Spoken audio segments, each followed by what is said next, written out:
In the dead of night, strange things awaken, vengeful spirits and something unrecognizable lurking in the shadows.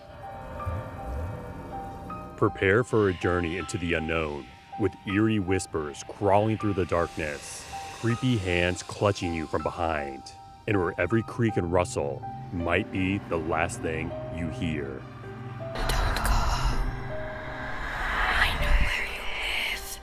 So watch the full video to see those nightmarish, spooky stories that will make your blood run cold. But before that, remember to smash that like and subscribe button to hear more of that spine-tingling stuff.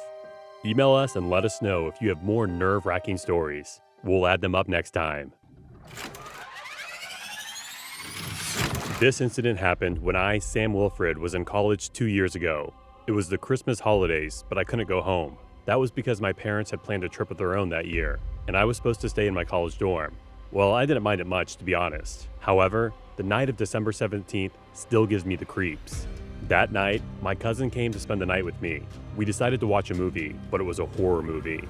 Every time the ghost of the dead came out of the shadows with a creepy smile and bloody eyes, it raised the hair at the back of my head.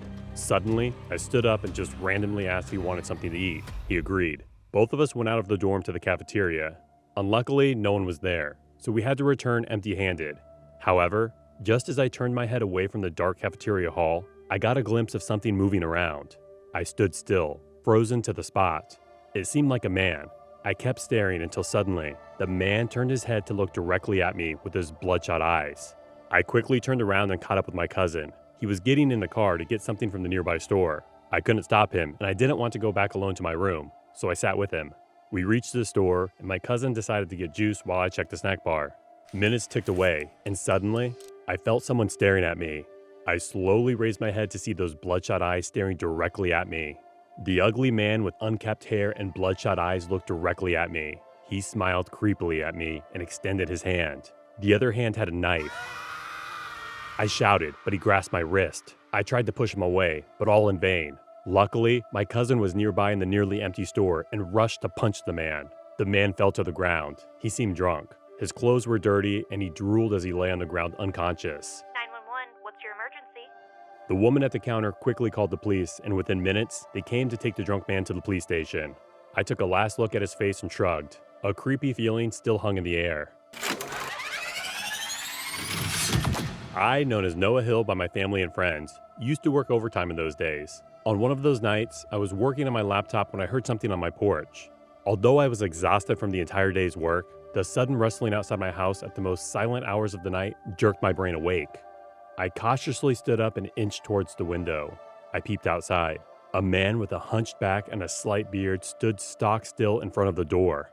It was snowing and the rough wind was blowing, but it didn't seem to bother the man. I looked at him briefly before going downstairs and peeped from the hole. He was standing there with his face emotionless. I took in a breath and opened the door to ask him what he was up to. But just as I opened the door, the man staggered towards me with the creepiest smile I've ever seen. I was about to turn and shut the door, but he screeched, and I saw something shiny in his hand, a knife. I closed the door with a bang and locked it. I quickly called the police, but they did not arrive until the man had gone. When the police came, he was nowhere to be found. No one knows what he was up to that night. It was the holidays, and my mother and I went to my aunt's house for a sleepover. I was overjoyed because my cousin who called me Liv, short for Olivia, was my best friend. We were having the time of our lives. We went to a store to get something to eat. Just as we were about to return, a man outside the store smiled at us. But something about that smile made me want to run away. Both of us went quickly back to our house. For the night, we decided to watch a movie. Just as we got near an intense scene, it thundered outside and started to rain. My cousin screamed, but not because of the thunder. There was a man at the window. I stood up shouting shrilly. He had a pistol in his hand. We both rushed out of the room and locked the door from outside. It was a good choice. We quickly dialed 911. Luckily, the police came within minutes. Although the man was not inside our house anymore, the police caught him from the bushes on our lawn. The sleepover had turned into a horror story. The next story is even more scary. But before I start telling, make sure to subscribe to the channel and like the video. I was just a 7-year-old boy named Sean Williams when I discovered a strange type of board in my house. I was just finding a game to play with when I stumbled upon that strange-looking board tucked away in the store. I was mesmerized by its look, and I safely took it to my room to play with it later on. I asked my elder brother if he wanted to play with me that night. Our parents had gone out for the night.